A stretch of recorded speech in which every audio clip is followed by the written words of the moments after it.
Everyone, welcome to Skynomics academy. My name is Harshita. हम लोगों ने बेटा आप लोगों का क्रैश कोर्स स्टार्ट कर चुके हैं, जिसमें आपका चैप्टर चल रहा है ह्यूमन रिप्रोडक्शन।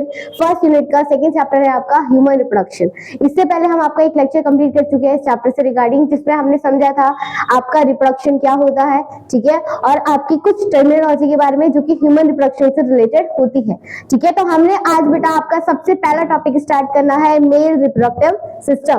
बेसिकली आपका जो मेल रिप्रोडक्टिव सिस्टम होता है वो क्या होता है, उसमें आपके कौन से पार्ट्स होते हैं जहां पर आपका गैमेट का फॉर्मेशन होगा, ये सारा का सारा आज आप पढ़ने वाले हो। क्लियर यहां तक? चलिए फिर आगे मूव करते हैं, ठीक है। तो कल बेटा मैंने आपको एक चीज बताई थी, ठीक है, कल मैंने आपको एक चीज बताई थी। अगर हम बेटा मेल रिप्रोडक्टिव सिस्टम की बात करेंगे, मेल रिप्रोडक्टिव सिस्टम की बात करेंगे, ठीक है, तो अगर मेल रिप्रोडक्टिव सिस्टम होगा तो इसके अंदर आपका किस चीज का फॉर्मेशन होगा। हमने दो चीज पढ़ा था कि आपका जो मेल रिप्रोडक्टिव सिस्टम होता है इसके अंदर आपके दो तरीके के गैमेट्स, दो तरीके के ऑर्गन का फॉर्मेशन होता है। एक का होता है आपका primary sex organ, primary sex organ, और दूसरा क्या होता है आपका सेकेंडरी सेक्स ऑर्गन, ठीक है। हमने कल ये देखा था, ठीक है। अगर मैं बात करूं आपके बेटा प्राइमरी सेक्स ऑर्गन की, ठीक है, किसकी? प्राइमरी सेक्स ऑर्गन की। तो प्राइमरी सेक्स ऑर्गन के अंदर वो वाला ऑर्गन आएगा आपका जो कि बेसिकली गैमेट का फॉर्मेशन करता है आपके मेल रिप्रोडक्टिव सिस्टम में और आपका सेक्स हार्मोन को प्रोड्यूस करता है, ठीक है। तो जो वो कौन सा होता है बेटा आपका टेस्टिस। जो आपका टेस्टिस होता है ये क्या है? आपका प्राइमरी सेक्स ऑर्गन होता है। और इस टेस्टिस के अंदर ही आपका क्या फॉर्म होगा? इसके दो फंक्शन होते हैं मोस्ट इंपॉर्टेंट। सबसे पहला क्या होगा? गैमेट फॉर्मेशन, गैमेट का फॉर्मेशन होगा, और सेकंड होगा बेटा सेक्स हार्मोन का फॉर्मेशन, सेक्स हार्मोन को फॉर्म करना। ये भी किसका काम होगा? आपका प्राइमरी सेक्स हार्मोन का काम होता है। क्लियर यहाँ पर? देन रेस्ट ऑफ द जितने भी आपके बेटा मेन ऑर्गन्स होंगे, अदर ऑर्गन्स होंगे किसमें? मेल रिप्रोडक्टिव सिस्टम में, उसको आप बोल दोगे secondary sex organ. Basically secondary sex organ मतलब क्या होगा? जब आपका टेस्टिस के अंदर, अब एक इंपॉर्टेंट फंक्शन और है बेटा टेस्टिस का, टेस्टिस के अंदर जो आपका गैमेट का फॉर्मेशन हो रहा है वो गैमेट का नाम क्या होता है? स्पर्म। क्या होगा?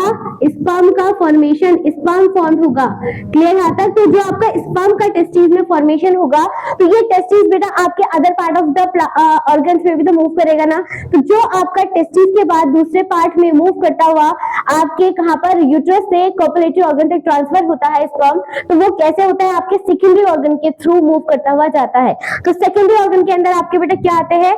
एक्सेसरी डक्ट्स, क्या आ जाएगा? एक्सेसरी डक्ट आ जाएगा, ठीक है। देन आते हैं आपके बेटा ग्लैंड्स आ जाते हैं, ठीक है। और last and most important copulatory organ, क्या आ जाएगा? कोपुलेटरी ऑर्गन, जिसे आप एक नाम और से जानते हो, इसी को हम बोलते हैं बेटा एक्सटर्नल जेनिटेलिया। इसी को हम क्या बोलते हैं? एक्सटर्नल जेनिटेलिया भी बोलते हैं। क्लियर है तक? ठीक है। तो ये हमने कल देखा था डिटेल में, ऑलराइट, ठीक है। इसको आप क्या बोल सकते हो? एक्सटर्नल जेनिटेलिया भी हम इसे बोल देते हैं। क्लियर है तक? तो हमने कल ये देखा था सारा चीज। तो आज आपने एक एक करके बेटा ये सारा का सारा मेल रिप्रोडक्टिव सिस्टम डिटेल में पढ़ना है। तो सबसे पहला हम स्टार्ट करेंगे आपका प्राइमरी सेक्स ऑर्गन, जिसका नाम होता है आपका टेस्टिस। क्लियर है तक? तो आपने ये आज डिटेल में पढ़ना है, ठीक है। तो आपको मैं बता चुकी हूँ। अच्छा, एक चीज और, जब बेटा टेस्टिस के अंदर आपकी गैमेट का फॉर्मेशन होता है, ठीक है, तो उसे हम क्या बोलते हैं? Formation of sperm. तो जब आपकी कभी भी किसी भी गैमेट का फॉर्मेशन होता है, तो मैंने आपको वहां पे एक टर्म बताई थी, उसे हम क्या बोलते हैं? गैमेटोजेनेसिस बोलते हैं। अगर स्पर्म का फॉर्मेशन होगा मेल में तो उसे हम क्या बोल देंगे? स्पर्मेटोजेनेसिस। क्या बोल दोगे उसे? स्पर्मेटोजेनेसिस बोल दोगे। क्लियर है तक? तो यहाँ तक हो गया बेटा आपका फाइनल क्या, कि आपका जो टेस्टिस होता है उसमें क्या मेन फंक्शन होगा आपका। क्लियर? आगे मूव करते हैं आपका, ठीक है। तो जो आपका मेन पार्ट है हम आज रीड पढ़ने वाले हैं, ठीक है। बेसिकली आपने आज क्या पढ़ना है? प्राइमरी सेक्स ऑर्गन के बारे में पढ़ना है, जिसका नाम क्या होता है? आपका टेस्टिस होता है, जहां पर आपके स्पर्म का फॉर्मेशन होगा। उसका पूरा इंटरनल स्ट्रक्चर आपने डिटेल में पढ़ना है, ठीक है। सबसे पहला पॉइंट क्या होगा बेटा? जो आपकी टेस्टिस होती है वो टेस्टिस मेल की बॉडी में हमेशा कैसी रहेगी? पेयर्स में प्रेजेंट रहती है, ठीक है। Testis are present in pair of the gonads, ठीक है। दो एक पेयर में आपका क्या होता है? टेस्टिस प्रेजेंट रहता है, ठीक है, जहां पर आपके स्पर्म का फॉर्मेशन होगा। क्लियर है तक? अब बेटा ये जो आपका टेस्टिस होता है ना, ये आपकी बॉडी का, सॉरी मेल की बॉडी का क्या होता है, सेंसिटिव पार्ट होता है, सेंसिटिव ऑर्गन होता है, ठीक है। तो इसको एक क्या चाहिए, प्रोटेक्शन लेयर चाहिए ताकि क्या रहे, प्रोटेक्ट रहे। तो इसके साइड में जो आपका टेस्टिस होता है उसके आउटर मोस्ट लेयर में एक पाउच लाइक स्ट्रक्चर प्रेजेंट होता है जो उसको आपको प्रोटेक्ट करता है टेस्टिस को, उसे हम क्या बोलते हैं, स्कोट्रम बोलते हैं। और एक इंपॉर्टेंट रोल प्ले करता है आपका स्कोट्रम। बेसिकली जो आपका टेस्टिस होता है ना, टेस्टिस के अंदर आपका किस चीज का फॉर्मेशन हो रहा है, स्पर्म का फॉर्मेशन हो रहा है। तो जो आपका बेटा स्पर्म का फॉर्मेशन होगा टेस्टिस के अंदर, इसको फॉर्मेशन करने के लिए आपके टेस्टिस में बेटा एक सूटेबल टेम्परेचर इसको चाहिए होता है ताकि वो स्पर्म का फॉर्मेशन करे। हमारी नॉर्मल बॉडी, जो हमारी नॉर्मल बॉडी होती है उसके बॉडी टेम्परेचर से लोअर देन टेम्परेचर चाहिए होता है किसको, टेस्टिस को, ठीक है, ताकि वो क्या फॉर्म करे, स्पर्म का फॉर्मेशन करे। तो इसको मेंटेन करने के लिए भी क्या होता है, स्कोट्रम उसे कवर अप करता है ताकि उसका टेम्परेचर क्या हो जाए, हमारी बॉडी से लोअर टेम्परेचर में कन्वर्ट हो जाए, ठीक है। ये होता है आपका टेस्टिस के दो इंपॉर्टेंट पॉइंट्स। सेकंड, जो आपकी टेस्टिस होती है बेटा, ये आउटसाइड द एब्डोमेन प्रेजेंट, मतलब आपके मेल रिप्रोडक्टिव ऑर्गन के आउटसाइड प्रेजेंट रहती है, इनसाइड ऑर्गन नहीं होता, ये आउटसाइड द बॉडी प्रेजेंट रहता है, ठीक है। अगेन आउटसाइड द बॉडी क्यों रहता है, क्योंकि उसको बेटा क्या चाहिए, सूटेबल टेम्परेचर चाहिए स्पर्म का फॉर्मेशन करने के लिए, ताकि हमारा नॉर्मल टेम्परेचर से उसको लोअर देन टेम्परेचर चाहिए होता है। क्लियर है तक? तो वो सारे पॉइंट यहाँ लिखे हुए हैं, देखो। सबसे पहला क्या है, आपका टेस्टिस जो होता है वो one pair of the mail gonad होता है, इसमें आपका एक पेयर पाया जाता है, ठीक है। ये जो आपका टेस्टिस होता है, चाहे हम बेटा टेस्टिस की बात करें, चाहे आपके हम ओवा या एग की बात करें, ये आपके सारे के सारे पार्ट कहाँ प्रेजेंट होते हैं, लोअर द एब्डोमेन कैविटी में प्रेजेंट रहते हैं। एब्डोमेन का मतलब क्या होता है, आपकी चेस्ट से नीचे वाले पार्ट को हम बोल देंगे लोअर द एब्डोमेन, और चेस्ट से ऊपर वाले पार्ट को हम बोलते हैं अपर द एब्डोमेन। तो आपका जो ये वाला टेस्टिस होता है, ये कहाँ है, आपका लोअर द एब्डोमेन होता है, तो इसे हम क्या बोल देंगे, लोकेशन क्या हो जाएगी, located outside the abdomen cavity, ठीक है। एब्डोमेन कैविटी में प्रेजेंट रहता है विद अ पाउच, ठीक है, एक पाउच से कवर अप रहता है, उसका नाम क्या होता है, आपका स्कोट्रम, ठीक है। बताया था मैंने आपको स्कोट्रम क्या होता है, देखो आपका मैं डायग्राम में दिखाई देती हूँ।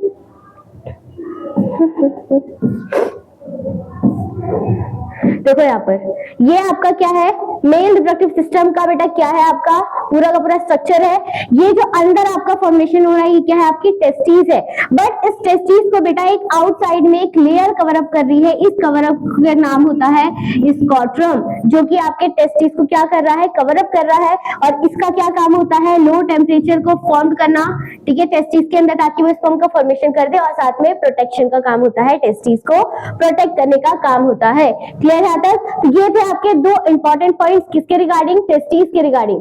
क्लियर है तक? देखो यहाँ पर नेक्स्ट पॉइंट क्या लिखा हुआ है आपका टेस्टिस से रिगार्डिंग, देखो स्कोट्रम प्रोवाइड द लो टेम्परेचर, ये क्या प्रोवाइड करवाता है, लो टेम्परेचर प्रोवाइड करवाता है, ताकि आपका स्पर्म का फॉर्मेशन हो सके। और स्पर्म के फॉर्मेशन को हम क्या बोलते हैं, स्पर्मेटोजेनेसिस, ठीक है। तो अगेन क्वेश्चन पूछा जाता है आपसे कि आपके बॉडी में जो स्कोट्रम होता है उसको कितना टेम्परेचर चाहिए होता है स्पर्म का फॉर्मेशन करने के लिए। तो आपके बॉडी का, जो आपके बॉडी का नॉर्मल टेम्परेचर होता है, उसे लोअर टेम्परेचर चाहिए होता है ताकि वो स्पर्म का फॉर्मेशन कर सके। क्लियर है तक? नेक्स्ट है, देखो आपकी जो टेस्टिस होती है, इसका बेटा आपकी एनसीईआरटी बुक में एक आपका साइज दे रखा है कि आपका कितना साइज होना चाहिए किसी भी टेस्टिस का। तो आपकी हर टेस्टिस का, एक इंडिविजुअल टेस्टिस का बेटा कितनी लेंथ होनी चाहिए, 4 से 5 सेंटीमीटर लेंथ होनी चाहिए, और 2 to 3 सेंटीमीटर उसकी विड्थ होनी चाहिए।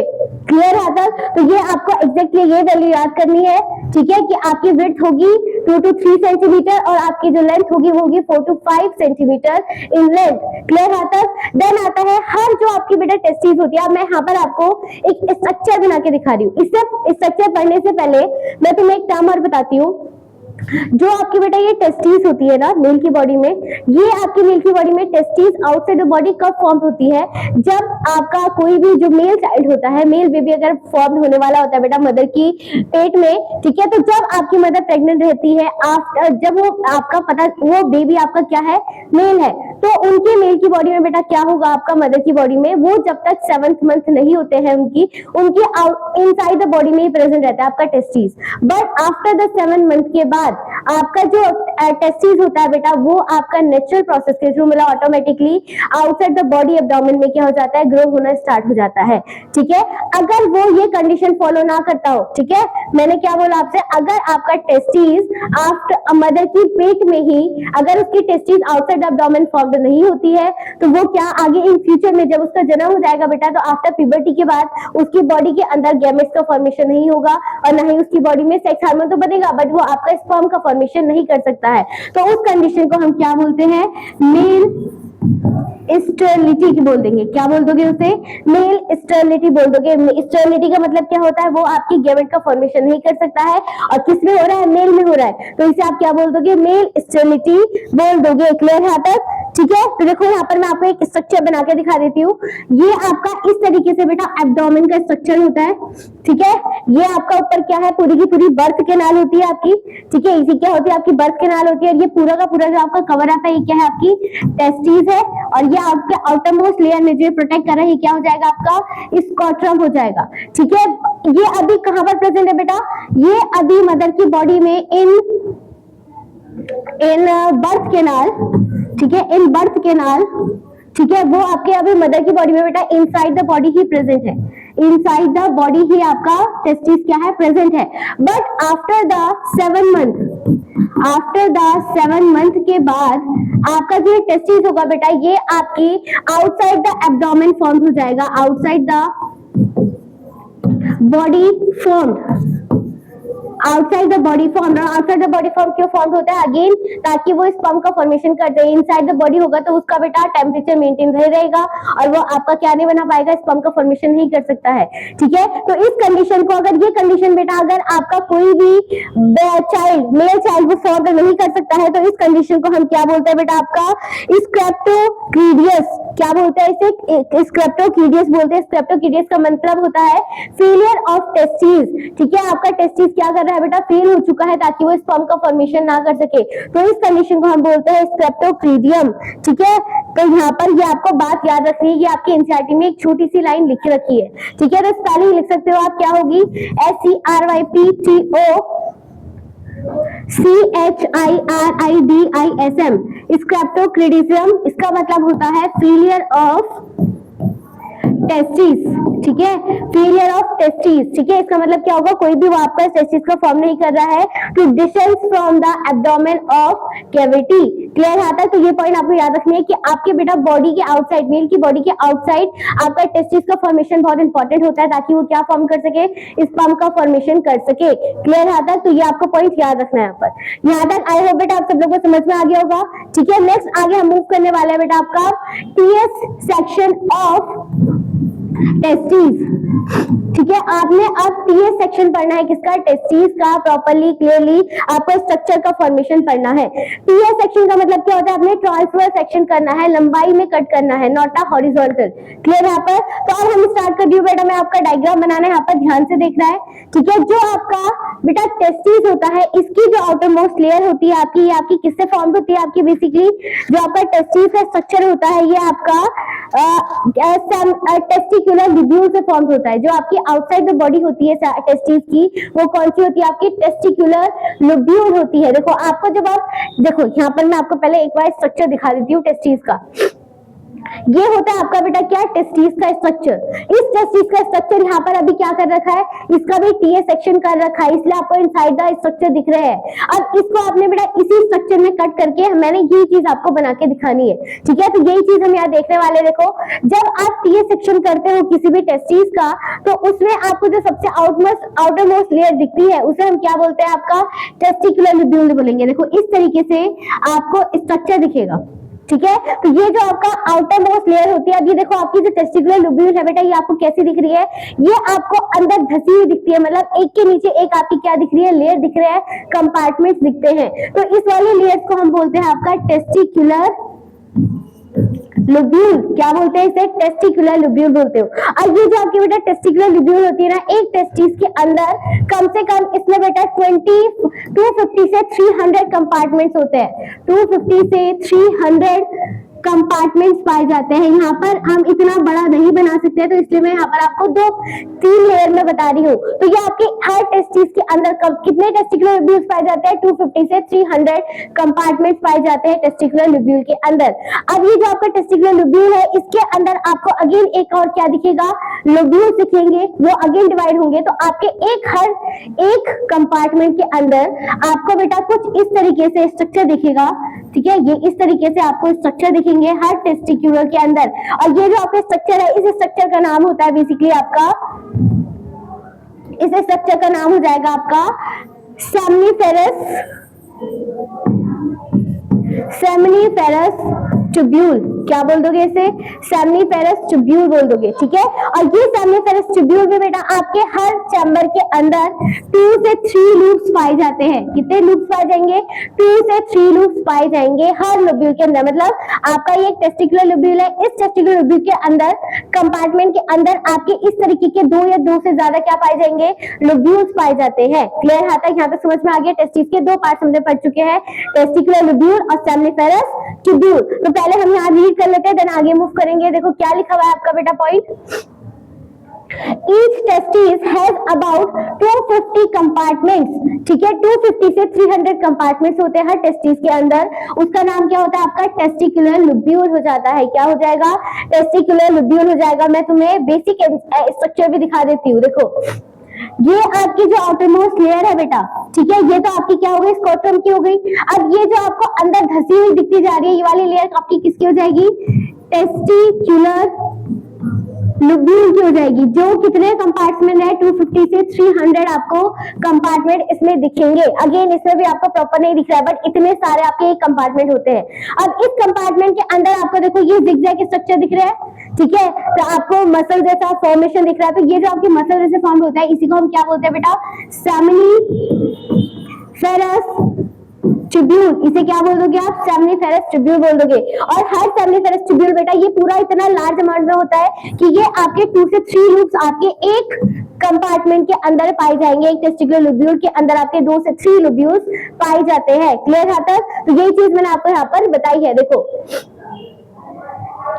तो क्या लिखा हुआ है आपका? ईच लोब्यूल कंटेन 1 और the 3 सेमनीफेरस ट्यूब्यूल। ये जो बेटा मैं अंडरलाइन करती जा रही हूँ, आपको ध्यान रखना है। सबसे पहला कितने कंपार्टमेंट्स पाए जाते हैं? उसे हम टेस्टिकुलर लोब्यूल बोलते हैं। हर सेमनीफेरस ट्यूब्यूल कितने लोब्यूल्स होंगे उसके अंदर? तो 2 से 3 लोब्यूल्स आपके पाए जाते हैं। तो ये पॉइंट्स आपको याद रखने हैं। यहाँ तक समझ में आ गया? आई होप, ठीक है। देन इसके बाद क्या होगा बेटा? ये जो आपका सेमनीफेरस ट्यूब्यूल होगा, ये अपने आप को क्या करेगा? आगे मूव करता हो जाएगा। ये तो हो गया आपके टेस्टिस के अंदर के पार्ट, ठीक है। क्लियर है तक? अब ये जो आपके पार्ट होंगे बेटा, ये अपने आप को इस तरीके से क्या कर देंगे? ज्वाइंट करना स्टार्ट कर देंगे। ये जो ज्वाइंट हो गया आपका स्ट्रक्चर, तो जब ये आपका बेटा एक जगह पे ज्वाइंट हो जाता है, स्ट्रक्चर एक जगह पे कलेक्ट हो जाता है, तो इस वाले पार्ट को हम बोलते हैं रीटा टेस्टिस। क्या बोल दोगे इसे? इस वाले पार्ट को आप बोल दोगे रीटा टेस्टिस। क्लियर है तक? यहाँ तक आई होप आपको समझ में आ गया होगा। इस वाले पार्ट को हम बोल देंगे रीटा टेस्टिस, ठीक है। देन इसके बाद ये रीटा टेस्टिस क्या करेगा? अपने आप को दोबारा से यहाँ पर इस तरीके से ब्लॉकेज करना स्टार्ट कर देगा, कवर अप करना स्टार्ट कर देगा। और यहाँ से आपकी कुछ इस तरीके से क्या निकलनी स्टार्ट हो जाएगी? लेयर निकलनी स्टार्ट हो जाएगी, जो कि आपके कौन सा टेस्टिस से बाहर निकल के आपके यूट्रस तक वो ट्रांसपोर्ट कर सके। किसको? स्पर्म को, other part of the male reproductive system के, ठीक है। तो जो बेटा आपका ये वाला पार्ट होता है, बीच वाला पार्ट, इस वाले पार्ट को हम क्या बोल देंगे? ये तो हो गया रीटा टेस्टिस। देन इसके बाद जो आपका ज्वाइंट हो चुका है, इस वाले पार्ट को हम बोल देंगे वास इफ्रेंशिया। क्या बोल दोगे इसे? वास इफ्रेंशिया बोल दोगे। जो बेटा मैं यहाँ पर लेबलिंग लिख रही हूँ ना, यही सीक्वेंस आपको याद रखनी है कि आपका स्पर्म कैसे ट्रांसफर होगा, ठीक है। अब देखो आपने यहाँ ये पूरा आपका टेस्टिस का स्ट्रक्चर आपने पढ़ चुके हो। अब बात ये आती है बेटा कि जो आपका ये पूरा का पूरा स्ट्रक्चर फॉर्म हो रहा है, इसके अंदर टेस्टिस के अंदर कौन से वाले ऑर्गन में, कौन से वाले पार्ट में आपका स्पर्म डायरेक्टली फॉर्म होता है, ठीक है। तो याद रखना है आपका जो सेमनीफेरस ट्यूब्यूल होता है आपका, ये जो आपका सेमनीफेरस ट्यूब्यूल है बेटा, इसी के अंदर आपके स्पर्म का फॉर्मेशन होता है। फॉर्मेशन ऑफ स्पर्म, ठीक है, फॉर्मेशन ऑफ स्पर्म किसके अंदर होगा, सेमनिफेरस ट्यूब्यूल, मतलब ये जो आपका पार्ट है बेटा इसी के अंदर आपका क्या होगा, स्पर्म का फॉर्मेशन होगा। क्लियर है यहाँ पर। अब ये स्पर्म का फॉर्मेशन यहाँ से मूव करता करता आपके other part of the part जाएगा जहां पर आपके कॉपुलेटरी ऑर्गन होंगे, ठीक है, तो वहां तक मूवमेंट करता हुआ जाएगा, तो वो आपने सीक्वेंस याद करनी है, ठीक है। तो आपका सबसे पहले क्या हुआ, आपने सेमनिफेरस ट्यूब्यूल में आपका स्पर्म बना, वो कहां गया, रीटा टेस्टिस में गया, रीटा टेस्टिस के बाद आता है आपका वास एफरेंशिया, वास एफरेंशिया के बाद बेटा जो पूरी आपकी लेयर जा रही है, जो बीच में आपके लुब्यूल्स दिख रहे हैं, इस वाले लुब्यूल्स को हम बोलते हैं एपिडर्मिस, क्या बोल दोगे उसे, एपिडर्मिस बोल दोगे। देन एपिडर्मिस के बाद ये पूरा जो आपका कवरिंग जा रहा है इसे हम बोलते हैं बेटा वास डेफर, क्या बोल दोगे इसे, वास डेफर बोल दोगे। ये जो वास डेफर है ये मोस्ट इंपॉर्टेंट पार्ट है आपका क्या, ट्रांसपोर्टेशन में मेल रिप्रोडक्टिव सिस्टम का, क्योंकि ये जो आपका बेटा वास डेफर होता है, कल मैंने आपको एक टर्म बताई थी, जब आप स्पर्म को ब्लॉक करवाते हो, मतलब आप क्या करवाना चाह रहे हो, मेल की बॉडी में से आपका स्पर्म ट्रांसपोर्ट ना हो फीमेल की बॉडी में, तो उसको ब्लॉकेज जो करवाते हैं हम, मेल की बॉडी में जो ब्लॉकेज करवाते हैं सर्जरी के थ्रू उसको ब्लॉक करवाते हैं, वो आपका कौन सा पार्ट होता है, ये वास डेफर ही होता है, जहां पर हम ब्लॉकेज करवाते हैं किसका, मेल रिप्रोडक्टिव सिस्टम का। मेरे हाथ तक तो यहाँ से आगे आपका मूव नहीं होता है, क्या, स्पर्म का ट्रांसपोर्टेशन नहीं होता है। तो ये हो गए आपके बेटा सारी की सारी सीक्वेंस। तो यहाँ पर मैं आपकी सीक्वेंस लिख रही हूँ, ये आपको याद रखनी है पूरी कि किस तरीके से आपका सीक्वेंस फॉर्म होती है। क्लियर, मैं वो छोटा सा रख, ओके।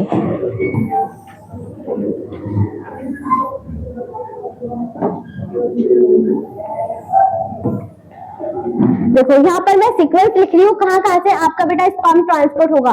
सबसे पहले आपको पता है आपका जो स्पर्म है वो कहाँ फॉर्म होता है, कहाँ पर फॉर्मेशन होता है, टेस्टिस के अंदर, सेमनिफेरस ट्यूब्यूल के अंदर। तो सबसे पहले आपका सेमनिफेरस ट्यूब्यूल के अंदर क्या बना, स्पर्म बना, वो आगे मूव करता हुआ कहाँ जाएगा, रीटा टेस्टिस के पास जाएगा, ठीक है, रीटा टेस्टिस के बाद जाएगा वो कहाँ पर, वास एफरेंशिया पे, वास एफरेंशिया के बाद आ जाएगा आपका क्या, एपिडर्मिस, और उसके बाद लास्ट आ जाएगा बेटा आपका वास डेफर। तो ये वास डेफर में ये फाइनल होता है, वास डेफर के बाद जो फाइनल जाएगा वो क्या जाएगा आपका यूरोजेनाइटल ट्रैक्ट में, जहां पर आपका स्पर्म सीमेन के साथ मिक्स होके बॉडी से रिलीज आउट होता है। क्लियर आता है, तो यहाँ तक समझ में आ गया। ये कहलाता है आपका बेटा TA section of the testis. Clear, तो हम पहले ये रीड कर लेते हैं देन आगे मूव करेंगे। देखो अच्छा यहाँ तक हम वैसे रीड कर चुके हैं। देन आता है बेटा, देखो यहाँ पर क्या लिखा हुआ है, seminiferous tubule lined by male germ cell and Sertoli cell. ठीक है, जो आपका सेमनिफेरस ट्यूब्यूल होता है इसके अंदर आपके दो तरीके के सेल्स और पाए जाएंगे, एक होता है आपका मेल जर्म सेल और दूसरा होता है आपका सर्टुली सेल। ठीक है, मैंने आपसे क्या बोला, सेमनिफेरस ट्यूब्यूल जो होता है ये कितने लूप्स होते हैं आपके, 2 से 3 लूप्स होते हैं। ठीक है, अब इस लूप के अंदर बेटा जो आपका सेमनिफेरस ट्यूब्यूल होता है, आपका स्पर्म का फॉर्मेशन हो चुका है, बट स्पर्म को ग्रो करने के लिए सेक्स हार्मोन की जरूरत है, न्यूट्रिशन की जरूरत है, तो वो कौन फॉर्म करता है, तो वो आपके दो अलग अलग तरीके क्या होते हैं, सेल्स होते हैं। मतलब बेसिकली मैं यहाँ पर आपको सेमनिफेरस ट्यूब्यूल का स्ट्रक्चर दिखा रही हूँ। ये सपोज करो आपका सेमनिफेरस ट्यूब्यूल है। अब ये सेमनिफेरस ट्यूब्यूल आपके हर टेस्टिकुलर लोब्यूल के अंदर कितने होते हैं, 2 से 3 होते हैं। मैं यहाँ पर अभी एक ही स्ट्रक्चर बना के दिखा रही हूँ। ठीक है, तो ये आपकी आउटरमोस्ट लेयर किसकी है, ये सेमनिफेरस ट्यूब्यूल की है। अब जो आपकी सेमनिफेरस ट्यूब्यूल है बेटा, इसकी आउटरमोस्ट लेयर जो होती है, ये वाली लेयर को हम क्या बोलते हैं, आपका मेल जर्म सेल। क्या बोल दोगे इसे, मेल जर्म सेल बोल दोगे। मतलब जो मेल जर्म सेल है, ये जो मैं आपकी स्ट्रक्चर बना रही हूँ, ये इस तरीके से। ठीक है, इस वाले पार्ट को हम क्या बोल देंगे, आपका मेल जर्म सेल बोल देंगे। ये वाले पार्ट को हम क्या बोल देंगे, मेल जर्म सेल। और या इसी मेल जर्म सेल को हम एक और नाम से जानते हैं, जर्मिनल एपिथेलियम। क्या बोल दोगे इसे, जर्मिनल एपिथेलियम, या इसी को आप बोल सकते हो स्पर्मेटोगोनिया। क्या बोल सकते हो इसे, स्पर्मेटोगोनिया भी बोल सकते हो इसे। क्लियर है तक, जहां पर आपके क्या होगा, मेल जर्म सेल का फॉर्मेशन होगा। ठीक है, अब यहाँ पर ये जो मेल जर्म सेल आपकी बेटा लेयर बन चुकी है सेल की, अब ये मेल जर्म सेल क्या करेगा, अपने आप को मियोसिस कराएगा, और मियोसिस करवाने के बाद ये गैमेट बना देगा। कौन सा गैमेट, स्पर्म को फॉर्म कर देगा इसके अंदर, क्योंकि आपका क्या है, सेमनिफेरस ट्यूब्यूल है। अब आपका यहाँ पर मियोसिस करने के बाद देखो इसने क्या करा, यहाँ पर आपका मियोसिस करा, मियोसिस 1, और यहाँ पर आपकी ये सेल क्या हो गया, और मल्टीपल डिवाइड हो गया। फिर इसने मियोसिस 2 करा, यहाँ पर आपके इस तरीके से बहुत सारे क्या हो गए, स्पर्म का फॉर्मेशन हो चुका है। ठीक है, ये क्या फॉर्म हो गया, आपके स्पर्म का फॉर्मेशन हो चुका है। अब ये स्पर्म को बेटा क्या चाहिए, न्यूट्रिशन भी चाहिए। ठीक है, तो आपका जो सेमनीफेरस ट्यूब्यूल है, इसके यहाँ पर बीच में आपके एक तरीके के सेल्स और पाए जाते हैं। इन सेल का नाम होता है आपका सर्टोली सेल। क्या होता है इसका नाम, सर्टोली सेल नाम होता है इसका। ठीक है, इस सर्टोली सेल को हम एक नाम और से जानते हैं, उसका नाम होता है आपका नर्स सेल। और इस नर्स सेल और सर्टोली सेल का मोस्ट इंपॉर्टेंट फंक्शन होता है, ये आपके स्पर्म को न्यूट्रिशन देने का काम करता है। ठीक है, क्या करता है, ये न्यूट्रिशन देगा और उसको क्या करेगा, नरिशमेंट देने का काम करता है, ताकि वो क्या करे, ग्रो करे। और एक इंपॉर्टेंट और ऑर्गन होता है उसका नाम होता है आपका एबीपी। एबीपी की फुल फॉर्म क्या होती है आपकी, एंड्रोजन बाइंडिंग प्रोटीन। ठीक है, इसका क्या नाम होता है आपका, एंड्रोजन बाइंडिंग प्रोटीन का नाम होता है। अब ये जो आपका एबीपी बेटा प्रोटीन होता है, इस प्रोटीन का मोस्ट इंपॉर्टेंट फंक्शन क्या होगा, ये क्यों बनता है, ताकि जब आपका बेटा सेक्स हार्मोन का फॉर्मेशन हो तो उसको आपका स्पर्म तक पहुंचाने का काम कौन करेगा, ये करता है। ठीक है, स्पर्म तक पहुंचाने का काम कौन करता है, एबीपी करता है। क्लियर यहां तक, कौन करेगा, एबीपी करेगा। एबीपी मतलब एंड्रोजन बाइंडिंग प्रोटीन। एंड्रोजन क्या था आपका, जो सेक्स हार्मोन बनाता है, तो उसको सर्टोली सेल तक, स्पर्म तक बाइंड करने का काम किसका होगा, एबीपी का होगा, जो कि फॉर्म कौन करता है आपका, सर्टोली सेल फॉर्म करता है। क्लियर यहां तक, तो आपने दो तरीके के सेल पढ़ चुके हो, मेल जर्म सेल जो कि आपका स्पर्म बना रहा है, उसके बाद जो उसको सर्टोली सेल जो आपका न्यूट्रिशन दे रहा है। अब एक और काम बचा है बेटा, जो सेक्स हार्मोन है वो कहाँ फॉर्म होगा, वो कौन सा सेल बनाएगा, तो आपके सेमनीफेरस ट्यूब्यूल के बाहर बेटा एक तरीके के सेल्स प्रेजेंट रहते हैं। ठीक है, ये आपके सेमनीफेरस ट्यूब्यूल के अंदर नहीं रहते, उसके बाहर प्रेजेंट रहते हैं। तो ये वाले सेल को हम बोलते हैं बेटा आपका लीडिंग सेल। क्या बोलते हैं इसे, लीडिंग सेल या फिर इंटरस्टिशियल सेल। क्या बोल सकते हो इसे, इंटरस्टिशियल सेल भी बोल सकते हो। ठीक है, इसे क्या बोल सकते हैं हम, इंटरस्टिशियल सेल बोलते हैं। और ये जो आपका बेटा इंटरस्टिशियल सेल होता है, इसी का मोस्ट इंपॉर्टेंट फंक्शन होता है सेक्स हार्मोन का फॉर्मेशन करना। ठीक है, मतलब सेक्स हार्मोन बनाएगा तो सबसे पहले ये क्या बनाएगा, एंड्रोजन बनाएगा।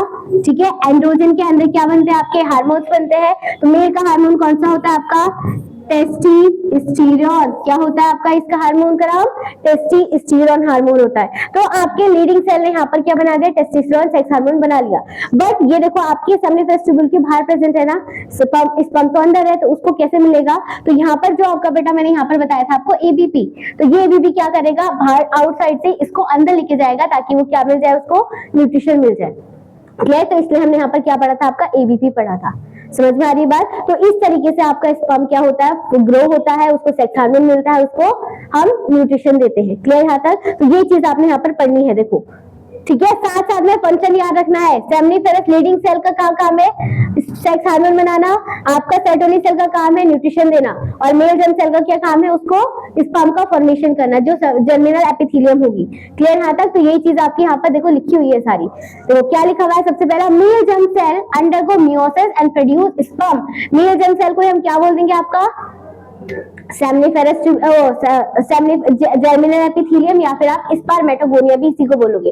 तो इसने मियोसिस करा, मियोसिस करने के बाद इसी से क्या फॉर्म होगा, आपका स्पर्म का फॉर्मेशन हो जाएगा यहाँ पर। ठीक है, देन इसके बाद क्या होगा बेटा, जो आपके स्पर्म को न्यूट्रिशन देगा उसे हम क्या बोल देंगे, सर्टोली सेल, या फिर आप नर्स सेल बोलोगे, जो कि आपका न्यूट्रिशन प्रोवाइड करवा रहा है, किसको, जर्म सेल को और स्पर्म को। क्लियर, देन आता है in between the seminiferous tubule. Seminiferous tubule के बीच में आपके दो सेल होते हैं, एक सेल होता है जिसका नाम है आपका इंटरस्टिशियल सेल या फिर लीडिंग सेल, जो कि सेक्स हार्मोन को फॉर्म करेगा। Leydig cell produce the testicular hormone, जिसका नाम होता है आपका एंड्रोजन, और एंड्रोजन आपका सेक्स हार्मोन बनाएगा, मेल सेक्स हार्मोन, जिसका नाम होता है आपका टेस्टिस्टेरोन। ठीक है, देन पूरा प्रोसेस ही आपका क्या हो गया बेटा, सेक्स हार्मोन का फॉर्मेशन हो गया। देखो स्पर्मेटोजेनेसिस फॉर्म हो चुकी है, और उसने क्या फॉर्म कर दिया, आपका सिक्रीशन कर चुका है। तो आपका टेस्टिस का क्या इंपॉर्टेंट काम होता है, सेक्स हार्मोन बनाना और आपका गैमेट का फॉर्मेशन करना। तो ये इसका काम कंप्लीट हो चुका है। क्लियर है तक, तो आपका फाइनली क्या बन गया, सेक्स वो मेल गैमेट का फॉर्मेशन हो चुका है। अब ये मेल गैमेट जो मैंने आपको भी टेस्ट सेक्शन दिखाया था, वो आपके ऑर्गन से पास आउट होता हुआ क्या आएगा, यूरोजेनिटल बॉडी तक जाएगा, जहां पर आपका सीमेन के थ्रू अगर वो क्या कर रहा है, कॉपुलेशन कर रहे हैं, तो उसकी बॉडी में, फीमेल की बॉडी में ट्रांसफर हो जाए। क्लियर, तो ये आपने यहाँ पर पढ़ना है। ठीक है, चलो तो एक बार मैं तुम्हें स्ट्रक्चर दिखा रही हूँ। देखो ये होता है आपका मेल रिप्रोडक्टिव सिस्टम का टेस्टिस, ठीक है। ये जो टेस्टिस होता है बेटा, टेस्टिस आउटरमोस्ट लेयर में किससे कवर अप रहता है, स्कॉटर्म से, ताकि उसका बॉडी टेम्परेचर मेंटेन है, वो गैमेट का फॉर्मेशन कर सके और प्रोटेक्शन है। अब ये आपको देखो क्या दिख रहा है, ये जो आपकी सेमिनिफरस ट्यूब्यूल है बेटा, इसकी आपकी आउटरमोस्ट लेयर क्या होती है, आपकी टेस्टिकुलर लोब्यूल होती है, जो अंदर की साइड धसी हुई है। अब हर टेस्टिकुलर लोब्यूल कितने होते हैं बेटा, कितने कंपार्टमेंट में फॉर्म होते हैं, 250 से 300 कंपार्टमेंट होते हैं। अब हर कंपार्टमेंट के अंदर आपके बहुत सारे लोब्यूल्स पाए जाएंगे, जिसे आप बोल दोगे सेमिनिफरस लोब्यूल, जो कि आपके एक कंपार्टमेंट के अंदर 2 से 3 लोब्यूल्स पाए जाते हैं, ठीक है। तो हर आपके कंपार्टमेंट में 2 से 3 लोब्यूल्स पाए जा रहे हैं। फिर वो यहाँ से मूव करता है बेटा, ये क्या हो गया आपका रीटा टेस्टिस हो गया, जो इकट्ठा हो गया। फिर ये जो पास आउट हो रहा है ये आपका वास डिफरेंशिया, एपिडर्मिस, और फिर वास डिफरेंस से मूव करता हुआ आपके कहाँ जाएगा, कॉर्पोरेटिव ऑर्गन यूरोजेनाइटल ट्रैक में जाएगा। क्लियर है तक? तो ये पूरा का पूरा आपका क्या हो गया, सिस्टम टेस्टिस का वो हो गया प्रोसेस, ठीक है। तो कल हम पढ़ेंगे बेटा आपका नेक्स्ट पार्ट, ठीक है। अच्छा चलो पहले हम देख ही लेते हैं आपका जो हमने ऑर्गन्स पढ़े हैं वो डिटेल करते हैं, फिर आपका जो आपका सीमेन फॉर्म होता है वो हमारा नेक्स्ट पार्ट में पढ़ेंगे, ठीक है। देखो सबसे पहले क्या है आपका सेमिनिफरस ट्यूब्यूल की बात कहाँ मूव कर रहा था, आपका रीटा टेस्टिस में। तो आपका रीटा टेस्टिस क्या होता है बेटा, डायलेटेड ट्यूब होता है, जहां पर आपका सेमिनिफरस ट्यूब्यूल इकट्ठा हो जाता है, वहां पर जाके आपका फ्यूजन हो जाएगा, फिर कलेक्ट होगा यहाँ पर स्पर्म कहाँ से, सेमिनिफरस ट्यूब्यूल के पास से आके, फिर ये आगे मूव करेगा उससे, तो आगे मूव करने के बाद कहाँ जाएगा वो वास डिफरेंशिया पे। वास डिफरेंशिया क्या होता है, जो आपके स्पर्म को कैरी करेगा और फाइनली कहाँ ट्रांसफर कर जाएगा, एपिडर्मिस में। और एपिडर्मिस बेटा एक ऐसा पार्ट होता है जहां पर आपका स्पर्म मैच्योर होता है और एक्टिव फॉर्म में कन्वर्ट हो जाता है, ठीक है। तो एपिडर्मिस क्या है, the site where the sperm become mature and active. Clear है तक? देन लास्ट पार्ट होता है आपका वास डिफर। इस वास डिफर का मोस्ट इंपॉर्टेंट फंक्शन होता है बेटा, ये आपका लास्ट पार्ट होता है, कहां से, जो आपके यूरोजेनाइटल तक जाके मिलेगा मेल रिप्रोडक्टिव पार्ट में। तो यही आपका ऐसा पार्ट होता है जहां पर आपको सर्जरी के थ्रू उसको ब्लॉक करके आपका स्पर्म का ब्लॉकेज करवा सकते हो, स्पर्म को ट्रांसपोर्टेशन से रोक सकते हो। जिसे हम अगर मैं बात करूं बेटा, क्या सर्जिकल मेथड जो अगर हम मेल में ब्लॉक करवा रहे हैं तो उसे हम क्या बोलते हैं, वेसेक्टोमी बोलते हैं, ठीक है। ये आप नेक्स्ट चैप्टर में पढ़ोगे। अगर हम मेल की बॉडी में कोई पार्ट को ब्लॉक करवा रहे हो ताकि उसका स्पर्म का ट्रांसपोर्टेशन ना हो जाए, तो उस टेक्निक को हम बोलते हैं वेसेक्टोमी। और ये आपका कौन सी वाली चीज को ब्लॉक कर रहा है, वास डिफर को ब्लॉक करता है। क्लियर? ये अगेन जो वास डिफर होता है बेटा, ये पेयर्स में पाया जाएगा, ठीक है। आपका एक टेस्टिस से दूसरे टेस्टिस में 2 टेस्टिस होती है, तो दोनों टेस्टिस से एक एक निकलता हुआ वो पेयर्स में प्रेजेंट रहेगा। तो one pair long tube like structure जो कि आपके स्पर्म को कैरी करेगा एपिडर्मिस से लेके कहां तक, सेमिनिकल वेसाइकल में, ठीक है। अब ये सेमिनिकल वेसाइकल हम कल पढ़ेंगे। सेमिनिकल वेसाइकल क्या होता है, जहां पर आपके सीमेन का फॉर्मेशन होगा, ठीक है, जहां पर सीमेन बनेगा। आपको पता है स्पर्म आपका अकेले ट्रांसपोर्ट नहीं होता है, किसके साथ होता है, सीमेन के थ्रू होता है, ठीक है। Then surgical cutting and the tying of the vas deferens is called as a vasectomy, जो कि आपका परमानेंट बर्थ कंट्रोल होता है किसकी बॉडी में, मेल की बॉडी में, ठीक है। क्लियर है तक? ये था आपका बेटा पूरा का पूरा क्या, male reproductive system, primary sex organ जो हमने पढ़ा है, ठीक है। कल हम स्टार्ट करेंगे आपका कौन सा, secondary sex organ in the male, जहां पर आपका सीमेन कैसे बनता है, ये सारी चीज हम देखेंगे। ये है तुम्हारा पूरा का पूरा स्ट्रक्चर। ये आपकी क्या है, 2 टेस्टिस प्रेजेंट है, यहाँ से मूव करता हुआ ये क्या जा रही है, आपकी 2 वास डिफर है, ठीक है। वास डिफर यही वाले पार्ट को हम क्या करते हैं, ब्लॉक करवाते हैं, ठीक है। ये जाके यहाँ पर की मिल रहा है, ठीक है, इसे हम क्या बोल देंगे, यूट्रस बोल देंगे, ठीक है। अब ये यूट्रस, और बेटा कभी क्वेश्चन ये पूछा जाता है कि आपका जो स्पर्म होता है और जो आपका यूरिन का फॉर्मेशन होता है वो आपके क्या अलग अलग पार्ट से निकलता है, बेसिकली दोनों के दोनों जो चैनल होते हैं वो एक ही होते हैं, उसीलिए हम इसका नाम बोलते हैं यूरोजेनाइटल ट्रैक्ट, ठीक है। तो बेसिकली जो आपका आउटरमोस्ट लेयर होता है, जो आपका कॉपुलेटरी ऑर्गन होता है, एक्सटर्नल जेनिटलिया, वहीं से आपका सीमेन रिलीज होता है, स्पर्म उसके साथ रिलीज होगा और आपका यूरिन भी वहीं से रिलीज होता है, ठीक है। तो कल हम ये पढ़ने वाले हैं, ठीक है। तो आई होप आपको ये समझ में आया होगा, ठीक है। नेक्स्ट क्लास में हम स्टार्ट करेंगे आपका secondary sex organ in the male reproductive system, ठीक है। आई होप आप सबको समझ में आया होगा। तब तक के लिए गुड बाय, थैंक यू।